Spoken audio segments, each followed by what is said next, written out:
जैसे ही गर्मियाँ शुरू होती हैं, चाचा कबूतर जंगल में लीमू पानी की रेहड़ी लगा लेता है। लीमू पानी, ठंडा ठंडा लीमू पानी, जो एक बार पिए बार बार आए, ठंडा ठंडा लीमू पानी। चाचा कबूतर ऐसे आवाज लगा लगा कर लीमू पानी बेचता था। कबूतर चाचा, एक गिलास मुझे और एक मेरी गुड़िया को लीमू पानी का तो देना, लीमू थोड़ा ज्यादा डालना। ले ले चिड़िया बहन, ठंडा ठंडा लीमू पानी। चिड़िया ठंडा ठंडा लीमू पानी पीकर वहाँ से चली जाती है। शाम तक कबूतर को अच्छा मुनाफा हो जाता और शाम के बाद चाचा कबूतर वापस अपने घर चला जाता। मैंने सोचा था कि मेरी शादी पुलिस वाले से हुई है, मैं ऐश करूंगी, मगर तुम्हारी तनख्वाह से तो आधा महीना भी नहीं गुजरता।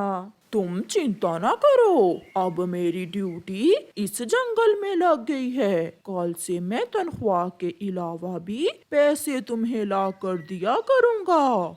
फिर दूसरे दिन इंस्पेक्टर कालू कौवा बड़े पेड़ पर जाकर बैठ जाता है।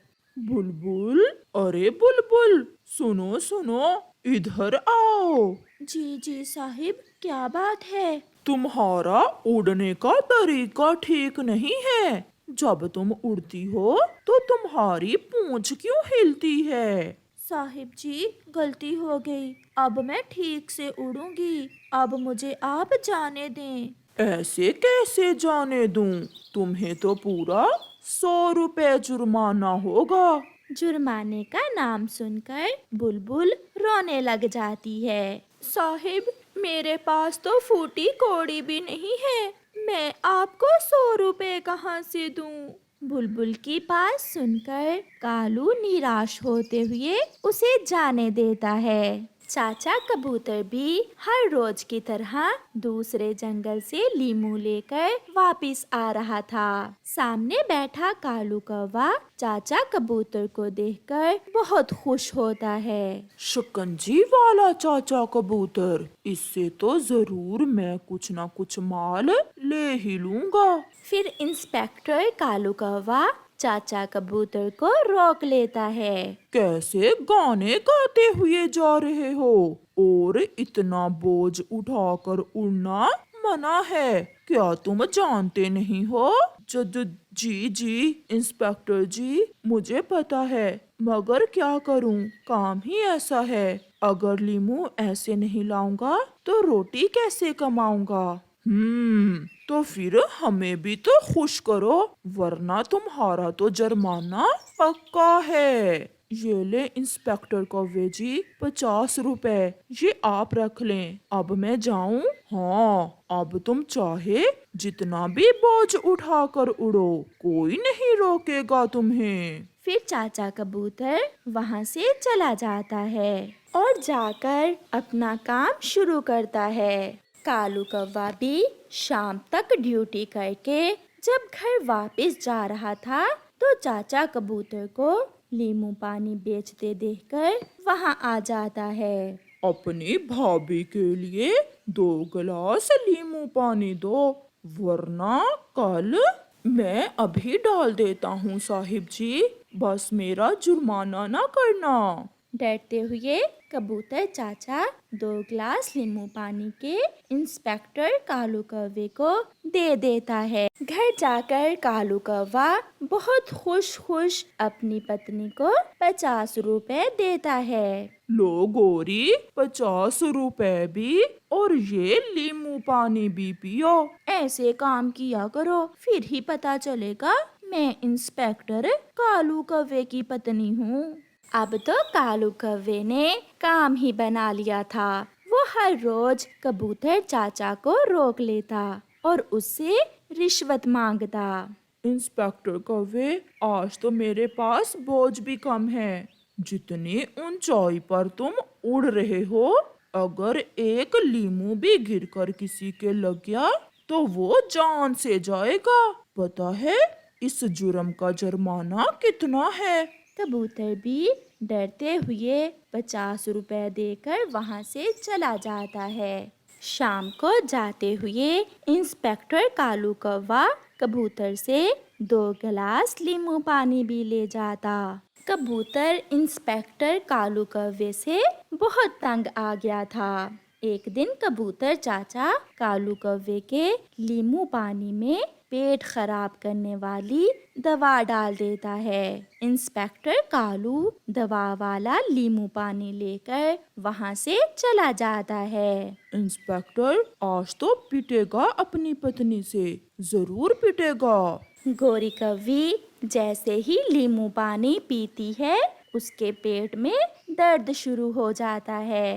कालू, आज तुमने मुझे क्या पिला दिया है? मेरे पेट में बहुत दर्द है।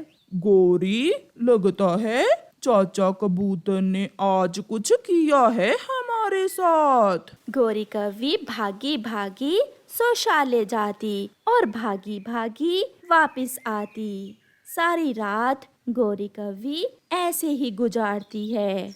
फिर गोरी कौवी थक हार कर अपने घोंसले में लेट जाती है। कालू, लगता है ये सब कबूतर चाचा की वजह से नहीं, हराम की कमाई खाने की वजह से मेरे पेट में दर्द हो रहा है। अब के बाद तुम हराम की कमाई घर न लाना। फिर उस दिन के बाद इंस्पेक्टर कालू कौवा सुधर जाता है और कभी भी किसी पक्षी को तंग नहीं करता। चाचा कबूतर भी खुशी खुशी अपना नींबू पानी बेचता है। खटल का वो पेड़ बहुत घमंडी था। उसे अपने बड़े बड़े फलों पर बहुत घमंड था।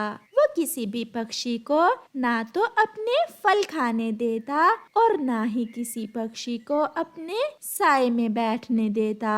जब कालू कौवा उस पेड़ का फल खाने आता है तो खटल का पेड़ कौवे से कहता है, रुको रुको, मेरे पास मत आना, वरना मैं अपना बड़ा फल तुम्हारे ऊपर गिरा दूंगा। दूर हो जाओ। खटल के पेड़, मैं तुम्हें कोई नुकसान पहुंचाने नहीं, बल्कि मैं तो तुम्हारा फल खाने आया हूँ। मैं जानता हूँ, इसीलिए तो कह रहा हूँ, मैं किसी को अपना फल नहीं खाने दूंगा। इतना घुमांड ठीक नहीं। आपके ये फल अगर हम पक्षी नहीं खाएंगे तो तुम्हारे फल किस काम आएंगे? तुम यहाँ से जा सकते हो, मेरा सोने का समय हो गया है। फिर कालू कौवा वहाँ से चला जाता है। सब पक्षी खटल के उस घमंडी पेड़ से बहुत परेशान थे। मैंने कल खटल के पेड़ से फल खाने की कोशिश की तो उस जालिम पेड़ ने अपना एक फल जोर से मेरी चोंच पर दे मारा। वो बहुत बुरा पेड़ है। कबूतर, मैं भी गया था उस पेड़ के फल खाने, मगर मुझे तो उसने दूर से ही भगा दिया। वो पेड़ बहुत घमंडी है। ऐसे ही कुछ दिन गुजर जाते हैं और फिर एक दिन बूढ़ी फाख्ता उड़ते उड़ते थक गई थी। वो थोड़ा आराम करने के लिए खटल के उस पेड़ के नीचे बैठ जाती है। खटल का पेड़ अभी सोया हुआ था। इस पेड़ का साया कितना ठंडा है और इसके फल भी बहुत स्वादिष्ट होंगे। मैं जाते हुए इस पेड़ से एक फल तोड़कर ले जाऊंगी। फाख्ता की आवाज सुनकर खटल का पेड़ भी नींद से जाग जाता है। कौन कौन हो तुम? उठो यहाँ से। अगर ना उठी, मैं अभी अपना भारी फल तुम्हारे ऊपर फेंक दूंगा। मैं परवासी हूँ पेड़, मैं थक गई थी, थोड़ा आराम करने के लिए यहाँ बैठी हूँ। जाओ, वो सामने किक्कर के पेड़ के नीचे बैठ जाओ। सब जानते हैं, मुझे अच्छा नहीं लगता कोई मेरे पास आए। मुझे अकेले रहना अच्छा लगता है। इतना घमंड ठीक नहीं है, किसी को तंग नहीं करते। ये सुनकर खटल का वो पेड़ गुस्से में आ जाता है और पीछे से एक डाल फाख्ता के दे मारता है। जाती हो बुढ़िया या एक और लगाऊं? मैं तो जा रही हूँ, मगर तुम भी सुन लो। मैं तुम्हें शाप देती हूँ कि तुम्हारे सारे फल काले हो जाएंगे और तुम धीरे धीरे सूख जाओगे। जब तक कोई दयालु पक्षी तुम्हारा फल नहीं खा लेता, तुम सूखते जाओगे। ऐसे कहते हुए बूढ़ी फाख्ता वहां से चली जाती है और उस पेड़ के फल धीरे धीरे काले होना शुरू हो जाते हैं। ये बूढ़ी फाख्ता कोई साधारण पक्षी नहीं थी। अब मैं कैसे उस बूढ़ी फाख्ता के शाप से मुक्त होऊंगा? खटल का पेड़ रोने लग जाता है। उस दिन के बाद कोई भी पक्षी खटल के पेड़ के पास न आता। उसके काले फल देखकर पक्षी दूर से ही वापस चले जाते। एक दिन तोता उड़ता हुआ उस पेड़ के पास आता है। अब तुम्हारे काले और बेस्वाद फल कौन खाएगा? बहुत गर्व था ना तुम्हें अपने फलों पर। अब सड़ेंगे तुम्हारे फल भी और तुम भी। मुझे माफ कर दो दोस्त, मैं शर्मिंदा हूँ। प्लीज मेरा एक फल खाकर मेरा शाप मुक्त कर दो। मैं फिर कभी घुमंड नहीं करूँगा। मगर तोता उसकी कोई बात सुने बिना वहां से चला जाता है। चिड़िया अभी उस जंगल में नई आई थी। वो भोजन की खोज में उड़ते उड़ते खटल के उस पेड़ के पास आ जाती है। नहीं, ये फल तो बहुत काले हैं। मुझे भोजन के लिए कहीं और जाना होगा। चिड़िया मुझे बचा लो, मैं बहुत शर्मिंदा हूँ। मैं सबसे शर्मिंदा हूँ। आपको क्या हुआ है? फिर वो फल अपनी सारी कहानी चिड़िया को बताता है। अगर तुम्हें सच में अपनी गलती पर पछतावा है तो आपको एक मौका देना चाहिए। मैं बाकी के पक्षियों को समझाती हूँ।